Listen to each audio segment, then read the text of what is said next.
I'm going to record Daf Yud Tes. We're starting from Daf Yud Ches Amud Beis at the bottom.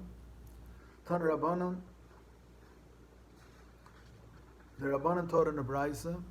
Beishama Yaimer Beishama says Lo Yimkar Adam Chametza LeNachri Elam Ken Yedei Abai Sheyich LeKoydem HaPesach. This different Beishama is extra. Beishama holds you're not allowed to sell chametz to a guy unless you're sure that he'll finish it before Pesach. As we'll see in a minute, that's speaking if it's less than 30 days before Pesach.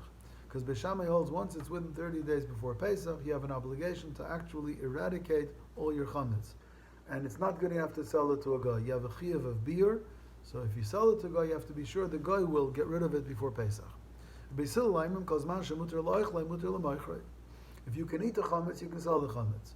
The Gemara in Pesachim explains that even though eating chametz is only for the 4th hour, and you can sell the chametz during the 5th hour, but as long as a kohen can eat trumas chametz, which is the 5th hour, you and I can sell our chametz during the 5th hour.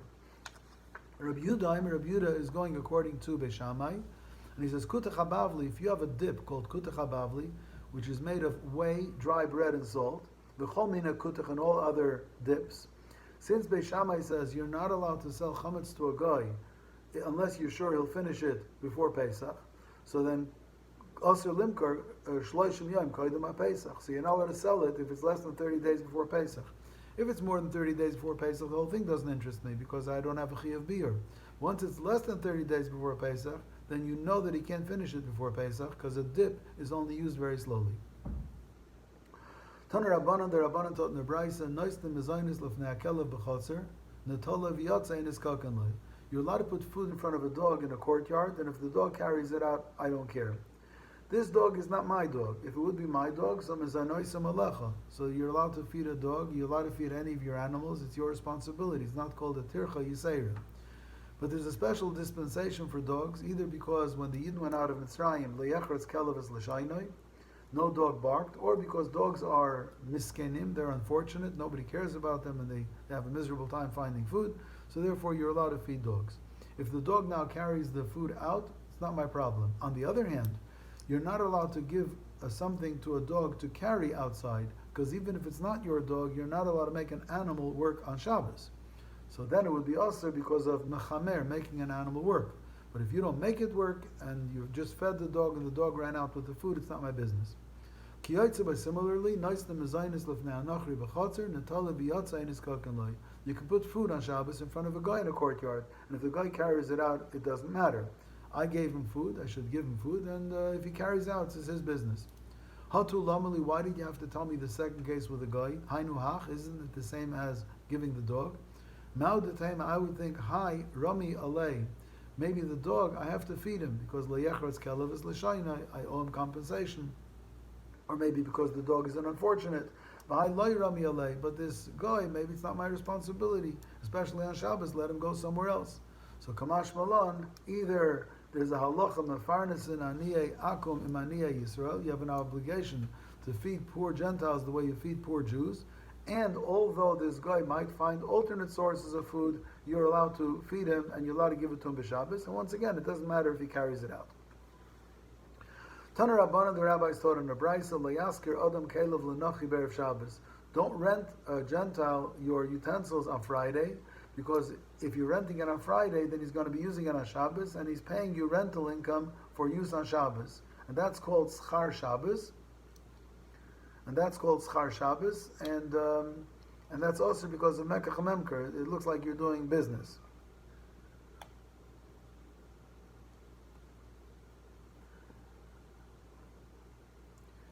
But B'Revi B'Chamishi Muter, but you're allowed to rent it to him on Wednesday or Thursday. Why? Because I'm renting it to him for a week. So I'm not particularly taking money for the work that he's doing on Shabbos. But if you rent it on Friday, it's too close to Shabbos, it looks like you're renting it to him so that he'll give you rental income for Shabbos. But on Wednesday and Thursday, if you rent it for a week, even on Friday if you rent it for a week, it's no good. It's too close to Shabbos. It looks like you rented it to him for Shabbos. But on Wednesday and Thursday, if you rent it for a week, it's not a problem. Similarly, and this next piece I will explain at the end of the following piece of Gemara. You're not allowed to send a letter with a guy on a Friday, but B'Revi b'Chamishi muter, on Wednesday or Thursday it's muter. Amru Lava Rabbi Yossi HaKohen v'Amri La Rabbi Yossi HaChassid. They say by Rabbi Yossi HaKohen or Rabbi Yossi HaChassid, Shulei Nimtzuk Sav Yodav Yad Nachri Me'olam. You never found any letter of his in a Gentile's hand. He never would send a guy with a letter because he was afraid he might carry it on Shabbos. But the details of this I'll explain in a minute. Tana Rabbanan. The Rabbanan taught in the Braisa, Ein Mishalchan Igeres B'Yad Nachri Erev Shabbos, Elam Ken Kaitzitz Leidanim. You can't send a letter with a guy on Friday unless you fix a price. If you fix a price, look, you tell them it's $10 to deliver it, I don't care when you do it. So then it's fine, because even if he delivers it on Shabbos, that's his business. He decided to work on Shabbos, but I just am paying him $10 for delivery. He could have delivered it next Tuesday. This is Shitas Beis Hillel. Beis Shammai hold that even if you fix a price, you're not allowed to give him a letter to deliver if he's going to deliver it on Shabbos. Beis Shammai says, Kedei Shiagia Lebeisai, you can't give a guy a letter unless he gets to the addressee before Shabbos. Beis Hillel says, Kedei Shiagia Lebayis Asamach L'chaima. You can give him a letter on Friday only if he gets to the house, which is the first house in the city that he was sent to. So again, Beis Shammai is simple. Beis Shammai is consistent. You can't give a guy a letter to deliver on Friday. It doesn't matter whether it's $10 for the delivery or you're paying him by the hour. You can only give it to him if he has enough time to deliver before Shabbos. Beis Hillel is lenient. So the Gemara asks about leikotzatz. But if you fix the price for $10, why does Beis Hillel say he has to get to the first house within the wall of the city he's going to? Rav Sheshes says, Hochi Kamar, you're right. If you fix the price, I'm repeating again, according to Beis Shammai, it doesn't help. He has to be able to deliver before Shabbos. And according to Beis Hillel, once you fix the price, it's none of my business. He can deliver it whenever he wants, and if he works on Shabbos, that's his affair. Beis Shammai, im loy kotzatz, but if you didn't fix the price, so once again, Beis Shammai Yomrim, at shegiya lebeisai. Beis Shammai says, if you didn't fix the price, and you're paying him by the hour, he has to deliver the letter before Shabbos. Beis Hillel Yomrim, Beis Hillel says, ad shegiya lebayis asamach l'chaima. That if you didn't fix the price, he has to be able to get to the first house inside the wall of the city he's going to. Wait a minute. Beginning of the Braisa, you say if you fix the price, then it doesn't matter. And if you don't fix the price, you're not allowed to send. Period. And here you're telling me you're allowed to send as long as he gets to the house. That's the first house inside the wall. Loikasha, there's no question. If there is a place to deliver letters in the house right inside the wall of the city, the governor lives there, most letters go to him anyway. I'm not really sure how this works. It says the governor has a house inside the wall and most letters go to him. But my letter is going somewhere else. But it could be that served like a post office. So therefore, if there is a governor's house or there's a fixed place right inside the wall of the city where all mail goes to, so then even though you didn't fix a price, as long as he can get there before Shabbos, so there's not going to be any hourly wages that he's going to incur on Shabbos. But if there's not a fixed place there, so he's going to go and he's going to try to deliver it, and nobody's going to be home, and the post office is closed, so he's going to run around, and he's still collecting money for every hour, then Beis Hillel would agree that it's usur. So now let's go through the rules, and after we do the rules, I'll go back to the piece that we learned before that I said I'll explain. According to Beis Shammai, there's nothing to discuss. Whether you fix the price for delivery or it's an hourly wage, you can't give him a letter on Friday unless he arrives before Shabbos to the destination. Wednesday and Thursday doesn't matter, but on Friday you're not allowed to. According to Beis Hillel, it depends. If you fix a price, once you give him the letter, it's not your responsibility. Let him deliver when he wants. If he delivers on a Shabbos, he's working for himself. If you don't fix a price, so now it's a question. If there's a standard place right in the beginning of the city where he's going to drop off that letter, then as long as he can get there before Shabbos, I'm fine. What happens afterwards, that's not my problem. I expected him to be able to get to that house where letters can be delivered. But if there's no fixed place inside the wall of the city where letters to go to, then he has to actually go to the addressee. And if he won't find the addressee before Shabbos, he'll be roaming around on Shabbos, so Beis Hillel prohibits it. I hope that's clear. Consequently, going back now to the Gemara before that said, you can't send letters with a guy Erev Shabbos, what's it talking about? It's going aliba to Beis Hillel. If you fixed a price, you could send the Erev Shabbos.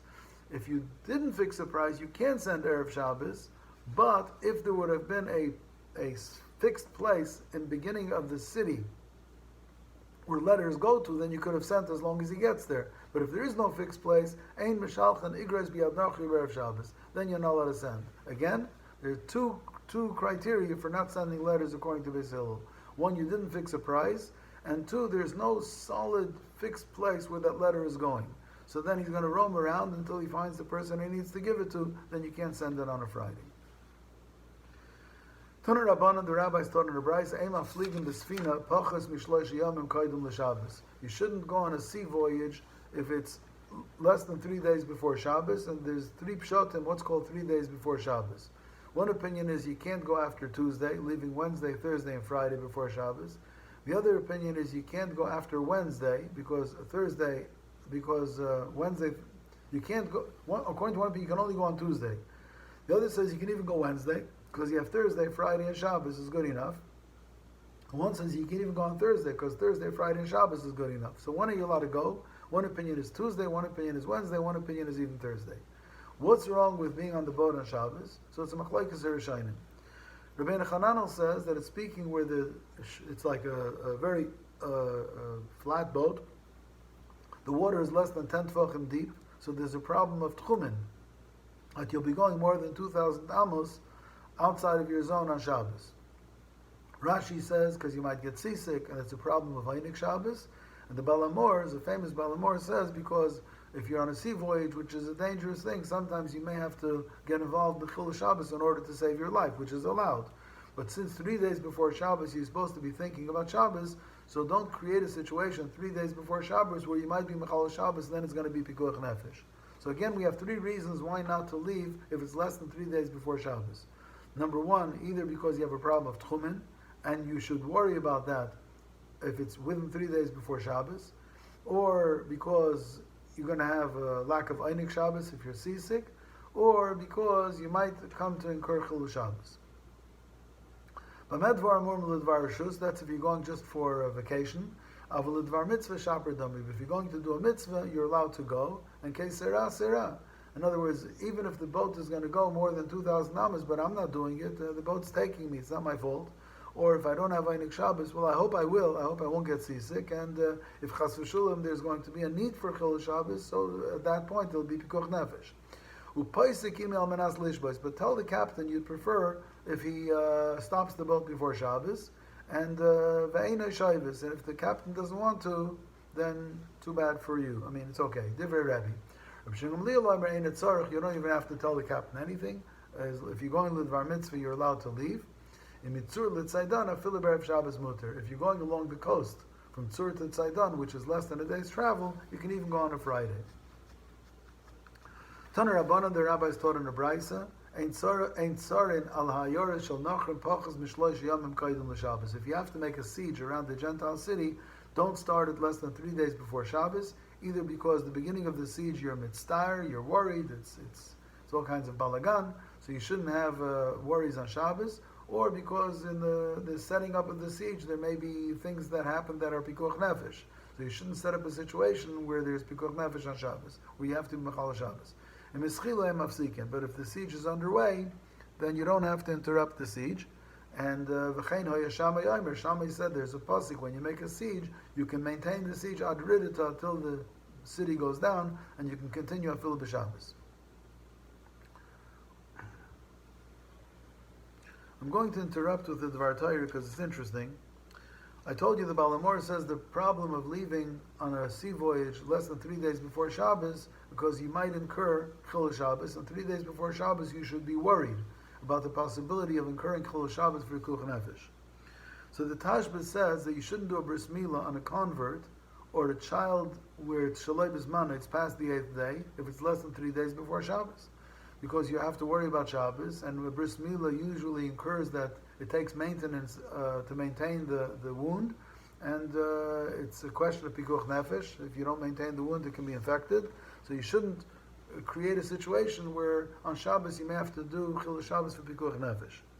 The Shach disagrees, and he says, look, it says that for a Dvar Mitzvah you're allowed to leave less than 3 days before Shabbos, so milah certainly is a mitzvah. The Shilas Yavet says as follows: the possibility of Chilul Shabbos on a boat is not that probable. It's possible, but it's not probable. So since it's not definite that you're going to be Mechal Shabbos, therefore Lidvar Mitzvah, you're allowed to go less than 3 days before Shabbos.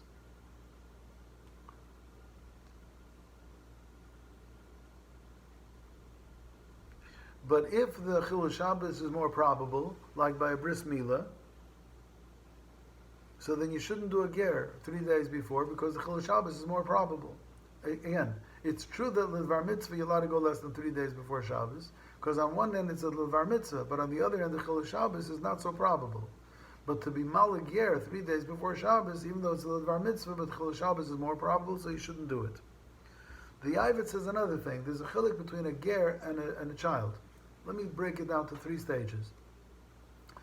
When you're going less than 3 days before Shabbos on a boat, Lidvar Mitzvah, there's 2 positives. Number 1, you're going Lidvar Mitzvah, and number 2, it's not so probable that you'll have to be Mechal Shabbos. So then it's okay. If you're going to be mal a child past the 8th day, less than 3 days before Shabbos, so although it's probable you're going to have to Mechal Shabbos, but on the other hand, there's an urgency to do the mitzvah, because a child should be circumcised as soon as possible. So therefore, you're allowed to circumcise the child, even though it's more probable that you'll have to Mechal Shabbos. But with a ger, since it's very probable you have to Mechal Shabbos, and there's no urgency to do the mitzvah, because you can always mal him on Sunday. What's the urgency for him to be Megayer on Thursday or Friday? So you can always do it later.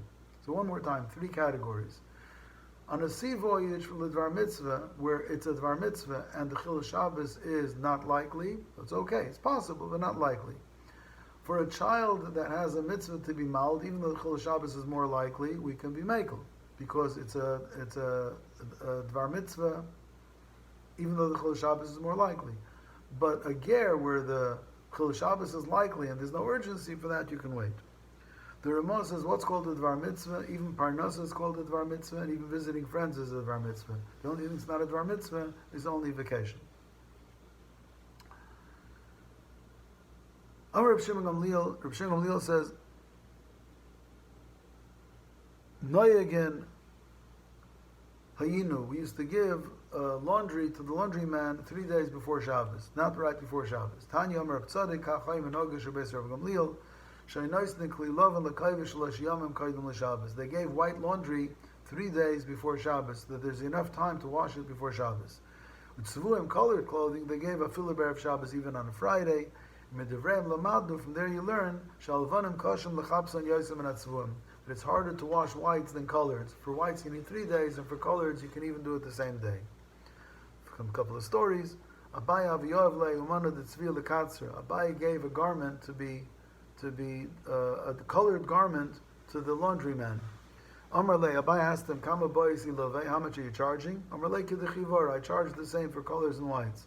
Amar le, Abaye told him, Kvar kodmuch rabbanon, the rabbanon already preceded you and taught us that whites are harder to wash than colored, so I want a discount on the colored. Amar Abaye, Ayman diyov mano lekatzra, here comes advice. If you're giving your clothing to the laundry, B'mishcha neisavle, measure it when you give it to him, and b'mishcha nishkol minay, measure it again when you get it back. D'itfei afsadei, d'matchei. If it's bigger, if it's longer when you get it back, it's because he ruined it, because he must have stretched it. V'ibotzer, and if it's shorter, afsadei, then he ruined it because he shrunk it. The kavtzei, because he shrunk it. So ibotzer, if it's smaller, afsadei, he ruined it because the kavtzei, he shrunk it. It's interesting that the laundryman was called a katzra, comes from kotzer. He shrunk the stuff.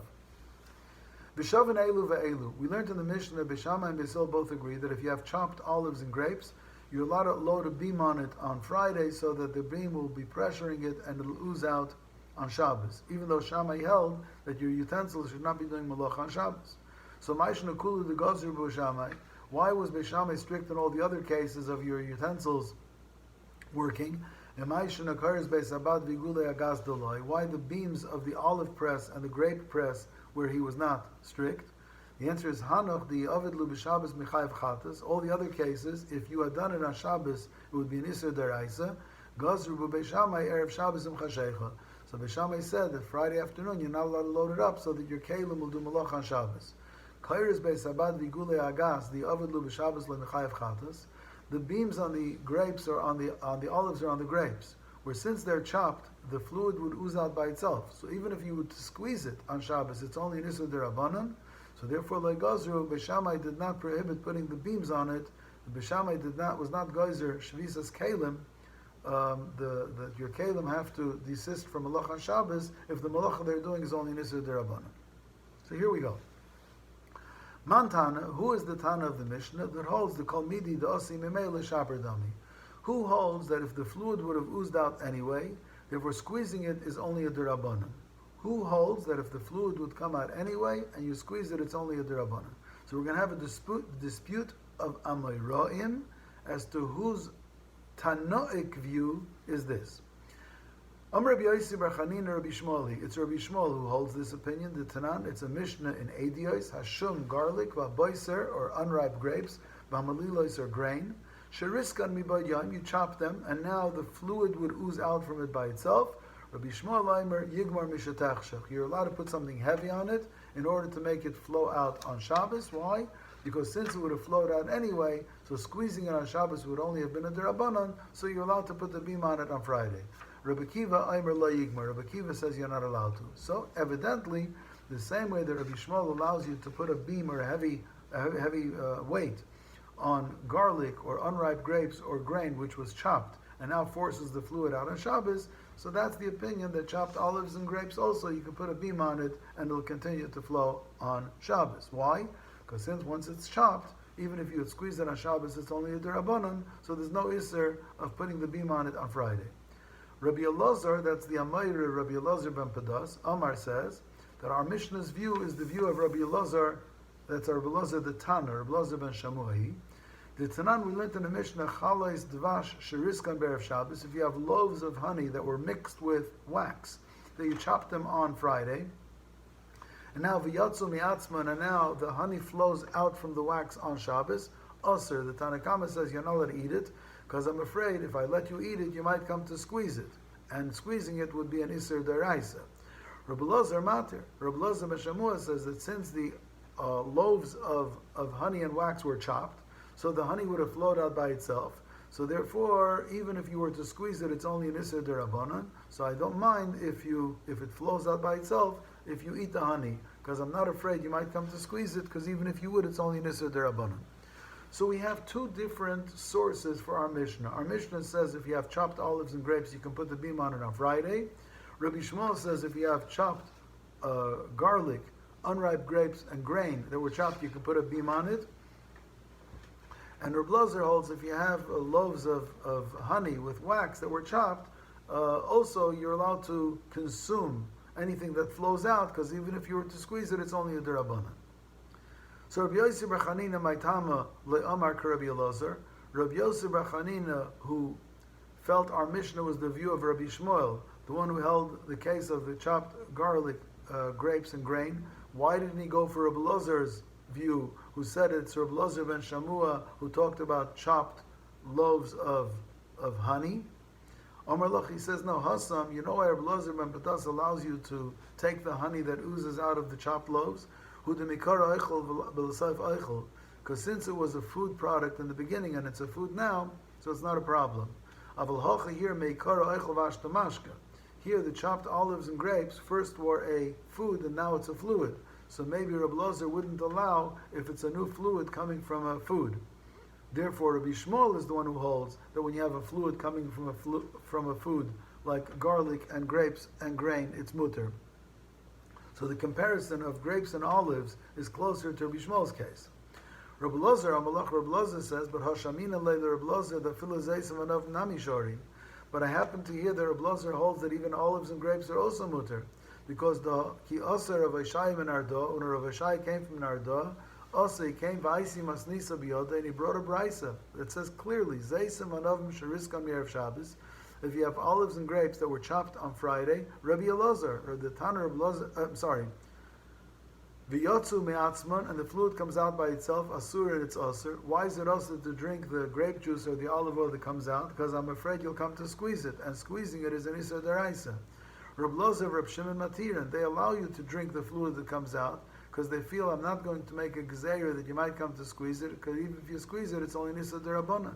So you see that Rabbi Elazar ben Shemua the Tana is matir not only the honey that oozes out of the wax, which is eichel from eichel, but he allows even grape juice and olive oil that comes out of grapes and olives that were chopped. So therefore it's a perfect match to our Mishnah. Rabbi Yossi bar Chanina, Braisa lo Shmile. Rabbi Yossi bar Chanina didn't know the Braisa, didn't know that Rabbi Elazar is matir grape juice and olive oil that come from chopped grapes and olives. He thought Rabbi Elazar was only talking about the loaves of honey. Therefore, Rabbi Yossi bar Chanina preferred the comparison to Rabbi Shmuel, who's talking about a fluid from a food. Rabbi Elazar, my time, Rabbi Yossi bar Chanina. Why didn't Rabbi Elazar say like Rabbi Yossi bar Chanina? Why didn't Rabbi Elazar go for the case of Rabbi Shmuel? Amar Lach, he explains. Lav itmar Allah, did we not learn? Amar Rava bar Chanina, Amar Rabbi Yochanan. Rava bar Chanina said in the name of Rabbi Yochanan that in the case of the garlic, the unripe grapes and the grain, there are 3 stages in the extraction of the fluid. The first is chopping, then comes pounding, and then comes grinding. A, B, and C. Chop, pound, and grind. So he says as follows. B'mechusar and dicha, if the garlic and the unripe grapes and the grain had merely been chopped but not pounded, du kula amaloi pligi, everyone would agree that it's usr because the fluid was not going to come out. Ki pligi, where do they argue? If you already chopped it and you already pounded it, all that's missing is b'mechusar and shchika. All you did was you didn't grind it. So there Rabbi Shmuel is matir. But v'hani, these olives and grapes were merely chopped. So therefore nami mechusar and dichodama, they were never pounded. So Rabbi Shmuel wouldn't allow it in our case. Rabbi Elazar ben Pedah says Rabbi Shmuel allows the juice that comes out of the garlic or the unripe grapes or the grain because over there it was already not only chopped but it was already pounded. So I'm convinced that the flow is coming out and therefore it would only be an Isser Derabanan to squeeze it. But here, since the olives and grapes were only chopped, so I don't know that Rabbi Shmuel would be matir. Hayr Rabbi Yossi bar Chanina Rabbi Shmuel. Rabbi Yossi bar Chanina paskin like Rabbi Shmuel, but he paskin like Rabbi Shmuel not only in the case of Rabbi Shmuel, but even in olives and grapes, that if you squeeze it after it's been chopped, it's only an Isser Derabanan, and therefore, if you put a beam on it, Erev Shabbos, it's totally mutter. Let's review that piece one more time, just Shak Levatarian. Beis Shammai allowed you to put a beam on chopped olives and grapes. Why was Beis Shammai lenient? Because Beis Shammai held that even if you squeeze the chopped olives and grapes, it will only be an Isser Derabanan. So there's no prohibition to put the beam on it of Shvisas Kalim if the malacha that's being done is only a Derabanan. Who holds that chopped stuff, what flows out of it, is mutter, and if you were to squeeze it, it's only an Isser Derabanan? So there are 2 views. Rabbi Yossi bar Chanina says it's Rabbi Shmuel, who said the same thing regarding garlic, unripe grapes, and grain. That once you chop it, you're allowed to put a beam on it, because even if you were to squeeze it, it's only a Derabanan. And Rabbi Elazar, the Amayr, says that it's Rabbi Elazar ben Shamur, the Tana, who says that chopped loaves of honey, it's mutter to take any honey that flows out on Shabbos, and I'm not concerned that you might squeeze it, because squeezing it is only a Derabanan. Each one of these Amiram didn't agree with the other one's opinion. Rabbi Yossi bar Chanina didn't agree with Rabbi Elazar because he says that the Tana Rabbi Elazar ben Shamua only allowed a food from a food. He wasn't aware that Rabbi Elazar ben Shamua even allowed juice coming from olives and grapes. He wasn't aware. So therefore he said, I didn't know that. But the case of honey coming from the loaves of honey mixed with wax, that's a food from a food, and there we can be mekel. So therefore the only one who would hold juice coming from olives and grapes is Rabbi Yishmael, who says the same for garlic and unripe grapes and grain. Rabbi Elazar ben Shamua says that the only reason why Rabbi Yishmael was mekel in the case of the garlic and the unripe grapes and the grain is because over there it had been not only chopped but also pounded. That's why he's mekel. But I'm not convinced that he would be mekel on grapes and olives that were merely chopped. But Rabbi Yossi bar Chanina says, say lemem shows, it's the same thing. So whether it's garlic and unripe grapes and grain that you chopped and pounded, it's mutter, or whether it's grapes and olives that were chopped, that's also mutter, and therefore he paskin like Rabbi Shmuel. and by the way, he passed like Rabbi Shmuel, you're allowed to drink it. You're allowed to drink it, and I'm not afraid you'll come to squeeze it, because even squeezing it would be an Issa Derabanan. Talking about an olive press, there used to be some olive that was left in the press in the corners, which used to be given as a tip or part of the wages of the olive press workers. Shemen shel badodin, the olive oil that's found in the corners of the olive press, umachzolos shel badodin, and the mats that used to cover the olives in the press. Rav said it's muktzah, and Shmuel shari, and Shmuel says that it's not. Now we're going to see in a second that there's a dispute between Reb Shimon and Reb Yehuda. Reb Shimon does not hold of muktzah, and Reb Yehuda holds of muktzah. Of course, everybody holds of muktzah. But Reb Shimon's view of muktzah is much narrower, and Reb Yehuda's view of muktzah is much wider. So stuff that's normally not used on Shabbos, Reb Yehuda holds it's muktzah, and Reb Shimon holds it's not. I'll explain soon. Hani krachi dezuzi, if you have mats that you use to cover merchandise on a ship, it's not a Shabbos-dik thing. So Rav says it's muktzah, Shmuel shari, Shmuel says it's mutter. Now regarding Yom Tov, Amr of Nachman, Eiz lachalava, a goat that is meant to be milked, or rochel legizasa, or a sheep that's meant to be shorn, or tarnagoylis, that's lebeitzasa, a chick that's meant for eggs and not for slaughter, or turi deridya, oxen that normally are used for plowing, and tamri de iska, dates that are not meant to be eaten, but they're meant as a commercial item, is Rav says they're muktzah, because you're not supposed to milk the goat on Yom Tov, you're not supposed to shear the sheep on Yom Tov, you're not supposed to shecht the chicken on Yom Tov, and since it's for eggs, the chicken is muktzah. You're not supposed to plow on Yom Tov, you're not supposed to do business on Yom Tov. So all this stuff Rav says is muktzah, and Shmuel says it's mutter, it's not muktzah. Kamifligi, they're arguing, bipluk to the Reb Yehuda of Reb Shimon, they're arguing the dispute of Reb Yehuda of Reb Shimon, where Reb Shimon does not hold of muktzah, he's lenient, and Shmuel holds like him, and Reb Yehuda holds of muktzah, and Rav holds like him. Hu Talmida the Oiri Becharta the Argiz Rabbi Shimon. There was a Talmud that in the town of Charta the Argiz, Pascal like Reb Shimon, the muktzah is mutter. Shamte Rav Amnuna. Rav Amnuna put him into chayrim, into excommunication. V'alka Reb Shimon svirlan, but we do hold like Reb Shimon that we don't hold of these muktzahs. But Basrei the Rav Hava. Rav was the local Rav. Is loiboyle the mevad hachi. If Rav is the local Rav, he shouldn't have been lenient to Pascal like Reb Shimon, the less le muktzah. Hani Trei Talmidi, there were two Talmidim. Okay, let me explain a Hagdama. There's a contradiction in Mishnayos. If there's a house on fire, so in principle you'd be allowed to take out anything that's not muktzah from the house into the yard. Save your stuff. But the Chum were afraid that somebody's going to get so excited about saving his stuff, and he's going to see the time is running out, the fire is getting closer, that he'll grab an extinguisher and extinguish the fire. So they limited what a person can save from the house on Shabbos in various materials. What about food? So in one Mishnah it says you can save food from the house for 3 meals. And the other says you can save in a basket even 100 meals. So how do we reconcile it? So it's a dispute. Rav Huna says if you're taking, let's say, a meal in a basket, then you can take only 3 meals. You can't take more.